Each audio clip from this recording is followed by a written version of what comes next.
27वीं आईनी तरमीम के अदलिया पर क्या असरात होंगे। आईनी अदालत बन गई, जजों ने इस्तीफ़ा देना शुरू कर दिया, तो आने वाले दिनों में अदलिया मजबूत होगी, आज़ाद होगी, या उसके फैसलों के ऊपर वैसे ही रंग नज़र आएगा जैसे माजी में हाई प्रोफाइल पोलिटिकल केसेस के अंदर कोई ना कोई हमें कलर नज़र आता है।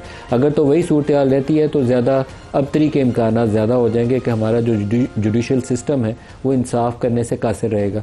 ये आने वाले दिन तय करेंगे कि किस किस्म के जजेस जो हैं आला अदालतों में बैठे हैं और उनके फ़ैसलों के ऊपर क्या कोई असरात नज़र आते हैं या वो आज़ादी से फ़ैसले कर पाते हैं या नहीं। लेकिन इसके साथ ही उससे भी बड़ी बहस ये है कि 28वीं आईनी तरमीम भी आएगी, क्योंकि कुछ ऐसे इशूज़ थे जो स्टेट के लिए, रियासत के लिए बड़े अहम थे, जिसमें सर फहरिस्त NFC अवार्ड का मामला है। NFC अवार्ड में हुकूमत सूबों को जो वसाइल दे देती है वो 18वीं तरमीम के नतीजे में उसके अंदर एक आइनी शिक आ गई हुई है कि जो NFC अवार्ड के तहत हक दिया जा रहा है सूबों को, उसको कम नहीं किया जा सकता। इजाफा तो उसमें हो सकता है, कमी नहीं लाई जा सकती। तो जब से ये नया अवार्ड आया उसके बाद से लेकर अब तक वफाक का जो बजट डेफिसिट है वो तेज़ी से 8-9% पे चला जाता है।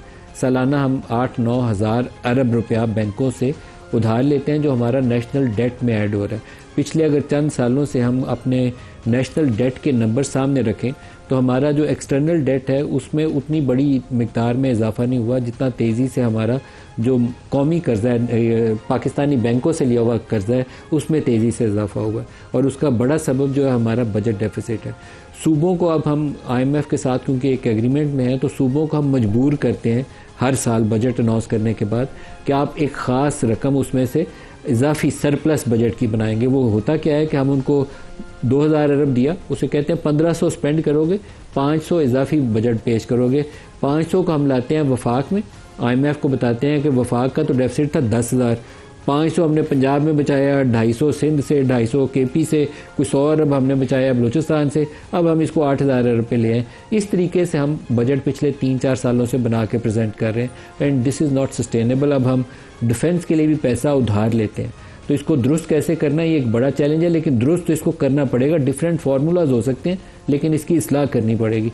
इसी तरीके से बाज़ मामला जैसे सिंगल नेशनल करिकुलम है, PTI के दौर में भी इसके ऊपर काम हुआ लेकिन वो बात दरमियान में रुक, उसको दोबारा एजेंडा आइटम के तौर पर सामने पेश किया जा रहा है। तो आज के प्रोग्राम में हम इन दोनों इश्यूज़ को लेंगे। नए सूबों का भी तज़किरा हो रहा है कि NFC अवार्ड से मसला हल होगा, सूबे बनाने से मसला हल होगा, सिंगल नेशनल करिकुलम क्या बेहतरी लाएगा, जबकि हमारा जो मोस्ट मॉडर्न हमारा सिलेबस होना चाहिए था BSc लेवल्स के ऊपर, जिन बच्चों को हम मेडिकल में पढ़ाते हैं उनके ऊपर, उसमें इस्लाह हमने कई सालों से की नहीं, उसके ऊपर बैठे हुए हैं। अभी तक वो ज़्यादा दौर की तरमीम को हम एड्रेस नहीं कर पाए, जिसमें उन्होंने मुतालिया पाकिस्तान और इस्लामियात को जो डॉक्टर बच्चे बनाते हैं उनको भी, जो सॉफ्टवेयर इंजीनियर बनाते हैं उनको भी पढ़ाना लाजम करार दे दिया हुआ है। तो बहुत सारे इशूज़ हैं एड्रेस करने वाले, कौन से हो सकेंगे इस तरमीम के नतीजे में और कौन से नहीं।